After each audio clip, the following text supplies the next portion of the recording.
Welcome back to my conversation with Costas Lapavitsas, the author of The Left Case Against the EU, published by Polity Books.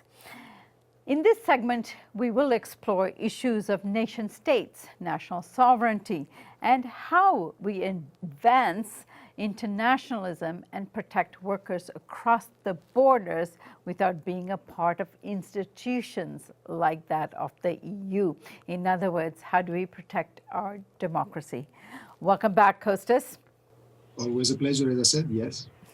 Costas, the world over is experiencing a democratic crisis, and one very vivid example of this that the world lived through was the moment of the Greek referendum, when the Troika, which is represented by the EU here, makes an offer to Greece, and the Syriza government in power poses that offer in a referendum to the people. The people come to the polls, they vote, and they say don't accept the offer by the EU. They know what the consequences of that is, that it would force Greece to leave the European Union, at least the European Monetary Union.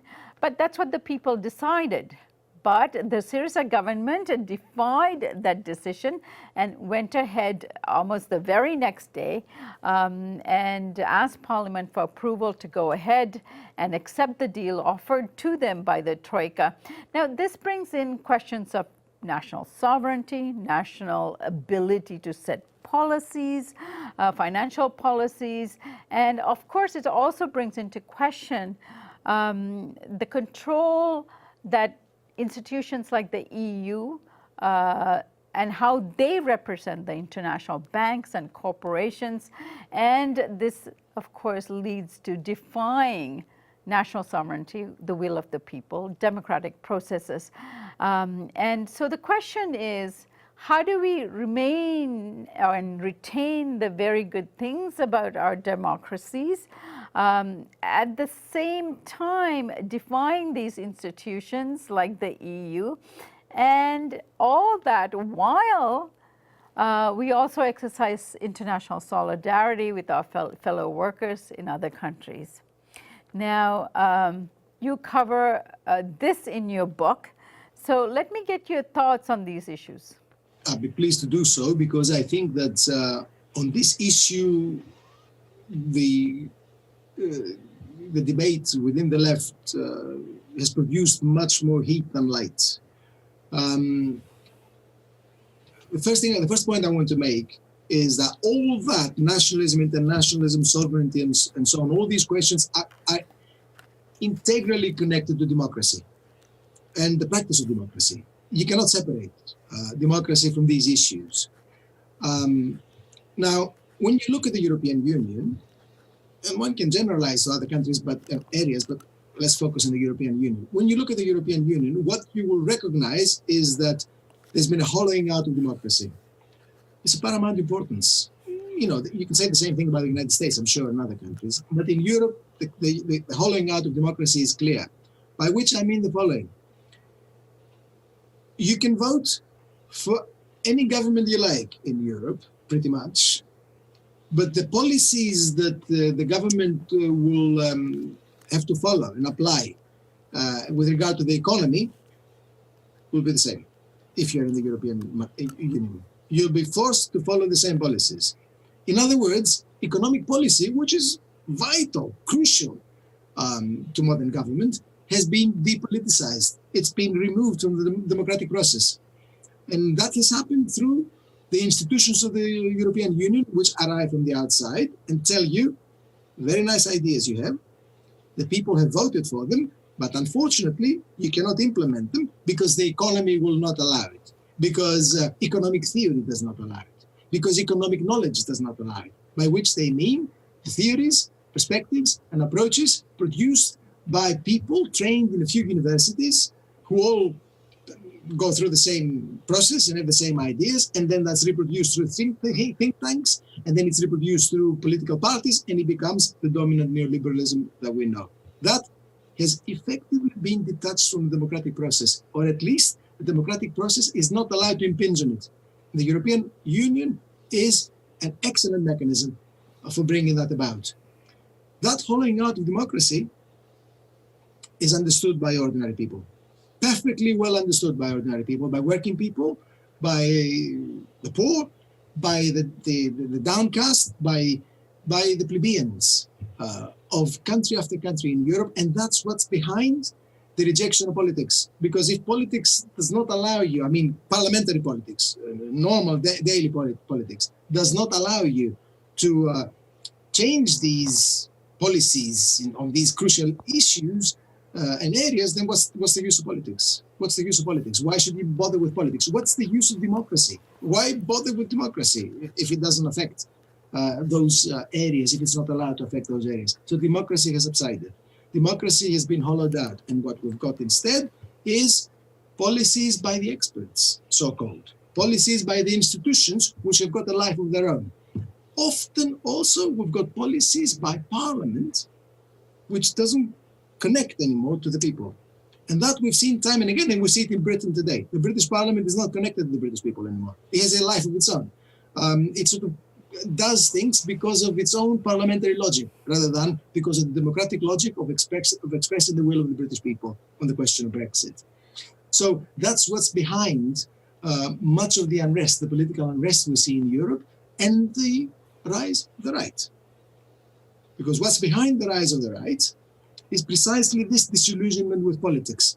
In the past, the left, the radical left, which always understood itself as a force that's against capitalism, that wants to overthrow capitalism, who wants to change the basic structures of society and destroy the institutions of capitalism, would have come out and said, this is the reality of democracy in Europe. We need to break the institutions and create new ones. The left doesn't say that anymore. What it says is, let's fix it. Let's move in and tweak it. Let's improve it. Let's play sensibly, because, of course, you can't be radical. Then the left wonders, why are we losing influence? That's why. We're losing influence because we're not connecting with ordinary people, the poor people, the working class people, and the right is. And what the right also does is to relate these ideas then with racism, anti-immigrant feeling, misogynism, you name it, the usual stuff of the right. And then we have this terrible situation emerging in Europe. Now, and Costas, then how do you combine national sovereign policy in pursuit of what's in the interest of ordinary people in a country based on elections and democracy and votes and so forth, and the mission of the left, which is also a form of internationalism, you know, which is why the European Union, at least the aura of the European Union, is so appealing to so many people and so many young people? Indeed. The first step there is to differentiate between internationalism of big business, internationalism of capital, and internationalism of labor. The left is for the internationalism of labor. The left is the original internationalist political body, and it is for the internationalism of working people, of the poor, of the plebeians of the world, who have got common cause. Not the internationalism of big business, which is basically the right and opportunity and ability of big business to exploit labor across the board and to move across borders and to shift labor across borders and to shift money across borders as it pleases to search profit. That's not our internationalism. It never has been. In the traditions of the left, it never has been from the day Karl Marx developed most of the theory on which we still draw.